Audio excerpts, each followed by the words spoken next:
Hi there, I'm Casey Lynn Martinez, a Southern California-based artist that creates landscapes, creative workshops, and large-scale public installations.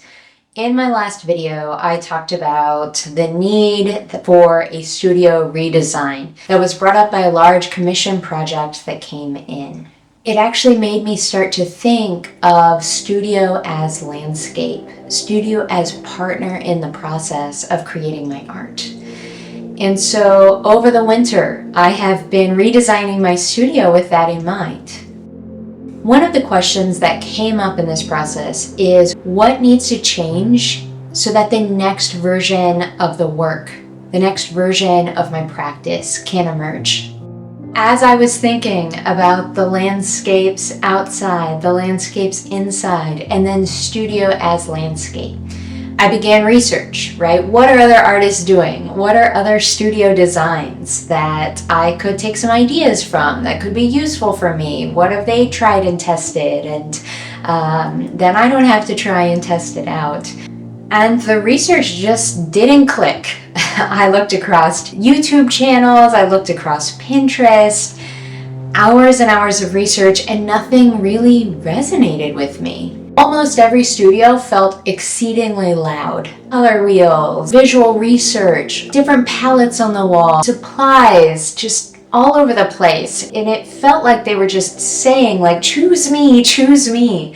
It was just so visually loud that it made me realize something really important.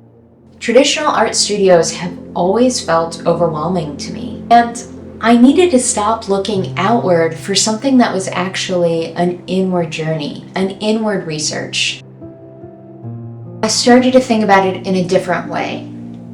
What were the conditions? What was the place? What was the space that was actually in service to how I uniquely create? Which made me go back to the studio as a landscape. Right? So when you're in a landscape, there are 4 different landscape elements, right? Water, earth, fire, air. So I started to think about my creative process in terms of elements, in terms of landscape elements. Earth, right? We think of the grounding element, the ground, and I thought of that as my planning. This is the part of my creative process where I'm really grounding, really planning into the tasks, into what needs to happen. Air. Air is about research, concepts, ideas. Water. Water is an element about intuition, about emotions, about inner movement.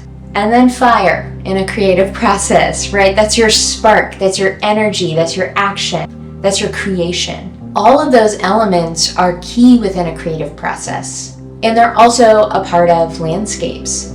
So how could those 4 elements become key inside of the design of my studio landscape? So I reflected on how those elements then are embodied within my creative process. Earth. I am a planner. You can see some post-it notes in the back there. I love post-it notes. I do journal. I actually really struggle with planning on digital tools. And so I needed a physical place to really think through and plan my projects. So the earth element in my studio space needed to be a physical designated zone for planning. Air. So this was really interesting for the air element. I realized through this process that I actually need to be out in the open air. My research happens when I'm moving around, when I'm out in the landscape, when I am on my bike or surfing or exploring. My ideas and research come with the act of journeying, traveling, movement. And so research for me doesn't happen inside of the physical studio space.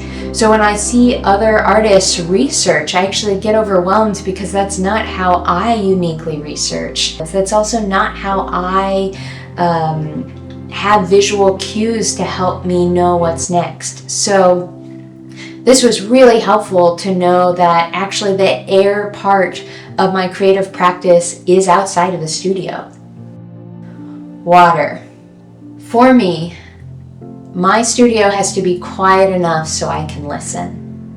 I need the peace to go internally and see what comes up from that intuitive place. For me, I absolutely identify as a creative vessel that things are moving through.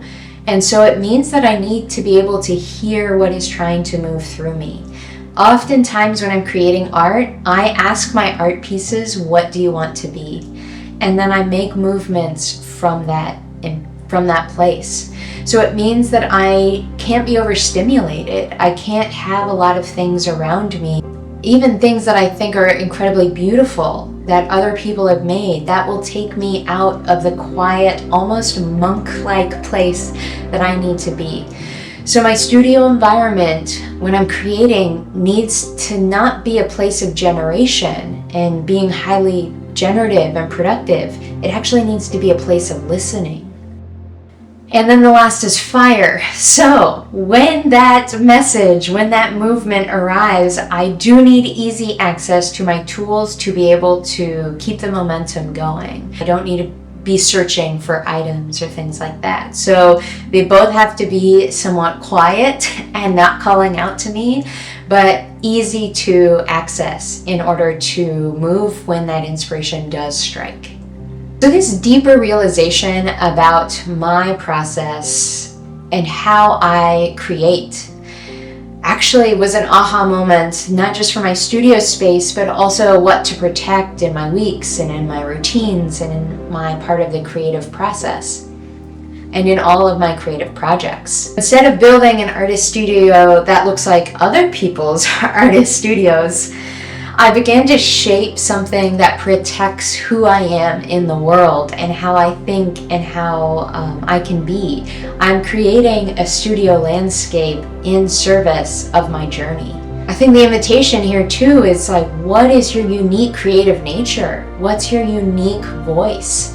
And how can the space around you protect that, nurture that as it grows and develops? And for me, this has been a space that removes visual noise, that honors quiet, and that helps me become a clearer vessel for what creative things want to move through me. And that actually brought me to an even larger journey, one that takes me to table saws and high schools, has me stretching in ways that I actually never thought that I would stretch. Be sure to look at the next episode to see this unfolding journey. And I would love to know in the comments how the elements show up for you. Thanks.